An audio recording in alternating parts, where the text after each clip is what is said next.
You swipe right on this guy, and you start talking online. He sends you more pictures of himself, each one making your heart race a little faster. His smile, the way he tilts his head in some shots, it's like he's speaking directly to you. And when you talk on the phone, his voice is just so smooth, deep, and soothing. You feel like you want to listen to him forever. Everything he says feels genuine and empathetic. He truly listens. He actively engages in conversation.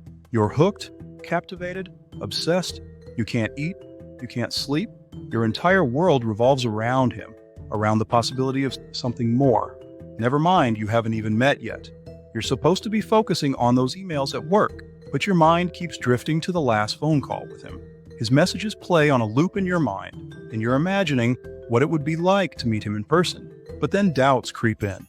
What if you've built up your expectations too much? Maybe you should talk to him a bit more before actually meeting. This is what limerence feels like. All right, let's talk about this whole limerence thing and why it's so widespread in the online dating world. Who usually gets tangled up in it and why? And most importantly, what the heck can you do if you're one of those people who can't seem to shake it off? The term limerence was first coined by an American psychologist, Dorothy Tanabe, in the 70s. She defined limerence as an involuntary state of intense romantic desire and longing for another person, often characterized by obsessive thoughts, fantasies, and a strong emotional attachment. Despite being around for decades, limerence isn't officially recognized as a mental health condition. You won't find it in the Diagnostic and Statistical Manual of Mental Disorders, DSM. Why is that? Well, some experts argue that it's because limerence is more about intense feelings of attraction than a clinical disorder. Others believe that it's just not well understood enough yet to be included. But just because limerence isn't in the DSM doesn't mean it's not real. Understanding limerence can help us navigate our relationships better. So let's dig deeper. Limerence is basically a romantic obsession, a fixation. And this fixation is known to trigger a strong physiological response by releasing neurotransmitters and hormones associated with pleasure and reward. Studies show that people who go through limerence have felt something similar to what one feels when eating a favorite dessert. Being stuck on someone like this can really take a toll on you. You end up neglecting other stuff in your life because this one person occupies your mind. When you're deep in limerence, you tend to create this idealized version of the person you're crushing on. Living in this fantasy world sets you up for disappointment when reality doesn't measure up to your expectations. Plus, it makes it tough to connect with real people and fully enjoy life. And emotionally, limerence can leave you feeling pretty lonely and insecure, especially if things don't go the way you hoped. As for how long it lasts, well, that's different for everyone. Some people shake it off in a few weeks, while others can be stuck in limerence for years. At this point in the video, you're probably telling yourself, this sounds a lot like romantic love. You are right. Romantic love can feel very similar. The difference lies in the outcome. Romantic love can transform into a long-term relationship, while obsession is an addiction has no future. So, what are the risk factors for limerence?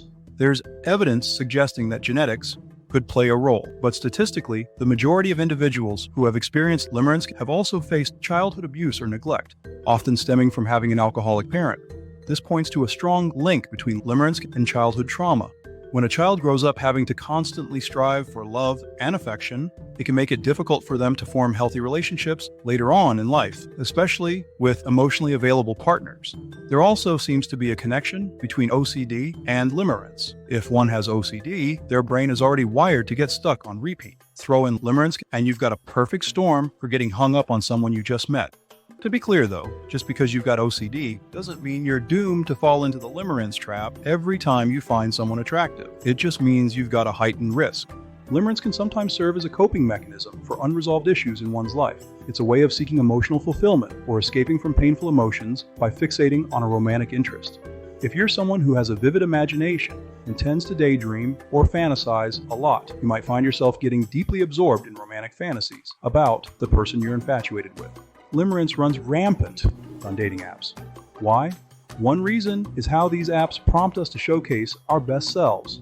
We meticulously select our photos and craft clever bios, painting a picture of perfection that fuels our fantasies and heightens attraction. Then there's the instant validation. With a simple swipe or message, we receive attention and approval from potential matches, fueling our desire for connection even more. Limited information on dating profiles leaves much to the imagination. we fill in the blanks with our own ideas, creating in this story of our potential partner. When we're infatuated with someone online, we're glued to our phones, eagerly waiting for messages. But this intense focus comes with a cost.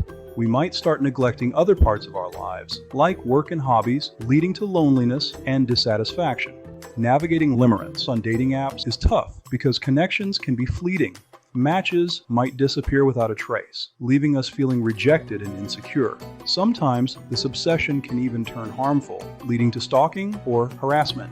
While dating apps might improve at matching people up, there's a flip side. They get better and better at feeding into our obsession with finding the perfect match. And it's not just the matches themselves that keep us hooked. The way these apps are designed, with swiping and matching, can trigger a rush of feel-good chemicals in our brains. It's like a reward system that makes us crave more validation and attention from our matches. Moreover, carefully curated versions of others can make us feel like we're not measuring up. When we don't meet those unrealistic standards, it can make us feel even worse about ourselves and drive us deeper into our fantasies. And let's not forget about how fleeting connections can be on these apps. Matches can come and go in the blink of an eye, leaving us feeling constantly on edge and craving that validation and connection even more. So, dating apps come with some serious risks when it comes to limerence. Without being mindful of these risks, it's likely that dating apps will keep feeding into the obsession. If you're on the dating apps and you feel yourself getting caught up in limerence, what steps can you take to overcome it? But before I get to that, if you find this video useful, please subscribe and help me bring more videos like this one in the future. So, there are a few key steps you can take. First off, it's important to recognize when your infatuation is getting out of hand. Taking a moment to step back and look at your feelings objectively can give you some much-needed perspective. Remind yourself that the person you're crushing on is just a regular human with flaws and all. Try not to put them on a pedestal. Setting boundaries is also key. This might mean limiting how much time you spend on dating apps and being clear about what you're comfortable with when it comes to talking to potential matches. Boundaries can help you keep your feelings in check. Limerence often starts when your life feels unpleasant, lacking in fun and joy. So, the first thing to do isn't to look for someone who has what you're missing. That part can wait. The initial step is to find your own happiness and start enjoying your life again. Getting support from friends, family, or therapists can also be really helpful. Having someone to talk to can make a big difference when we're feeling overwhelmed by our emotions. And don't forget about self-care. Doing things like practicing mindfulness, getting some exercise, or focusing on hobbies can help us take care of ourselves and reduce stress. Instead of dwelling on your crush, think about what you want for yourself in the future and how you can make it happen. You've got your own life to live. Everyone's different, so it's all about finding what works best for you. Have you experienced limerence when online dating? Or maybe you have a story about being the object of someone else's romantic obsession? Tell us about it in the comments.